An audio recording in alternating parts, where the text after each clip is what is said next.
네, 주식 투자자들의 이목이 중국 우한 폐렴 창궐에 집중돼 있지만 그래도 기업들의 지난 분기 실적 발표가 많은 관심을 끌고 있습니다.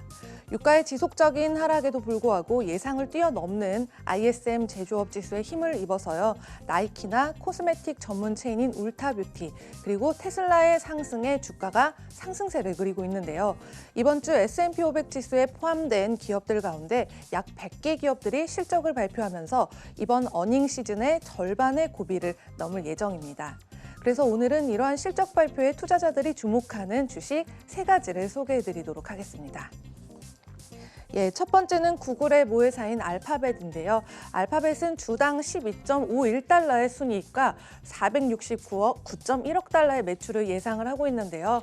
지난해 구글의 주가는 관계 당국의 규제와 온라인 광고 경쟁 등 온갖 우려들에 시달리면서 동종 업체들에 비해선 조금 뒤처지는 모습을 보였죠.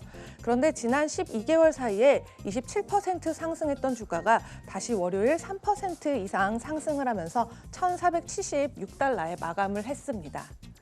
네, 그리고 알파벳의 지난 3분기 광고 매출은 사상 최고치인 339억 달러. 그러니까 우리 돈으로 40조 4천억 원까지 상승을 했지만요. 애널리스트들의 예상에는 못 미치는 수준이었습니다.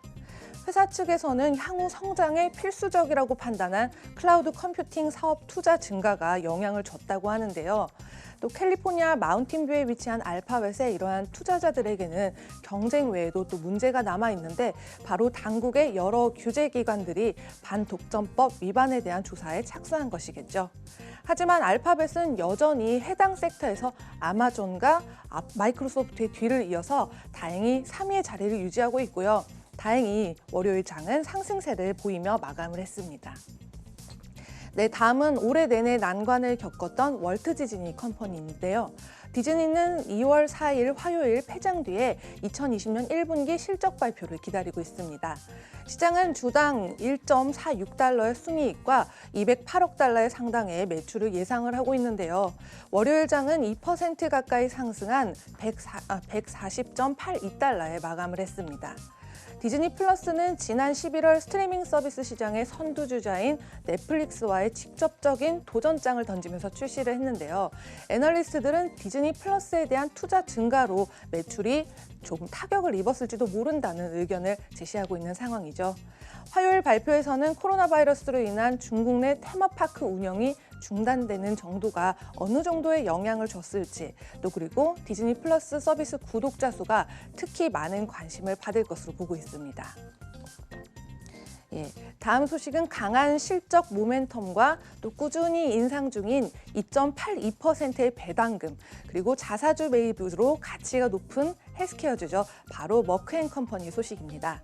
2월 5일 수요일 개장 전 2019년 4분기 실적을 발표하고 있는데요. 시장은 주당 1.15달러의 순이익과 119.5억 달러의 매출을 예상하고 있습니다. 제약회사인 머크는 면역 항암제인 키투르다 덕분에 큰 이득을 거두고 있는데요.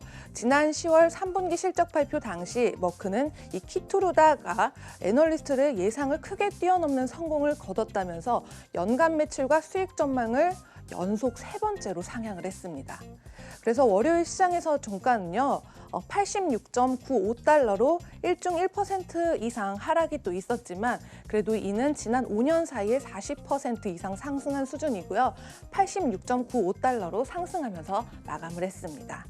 네, 투자자들은 경쟁 업체들의 폐암 치료제가 성공적으로 임상시험을 마쳤다는 소식이 연이어 들려오는 상황에서 앞으로 이 머크가 어떤 방식으로 시장 점유율을 지켜낼지 더욱 관심을 기울일 것으로 보입니다.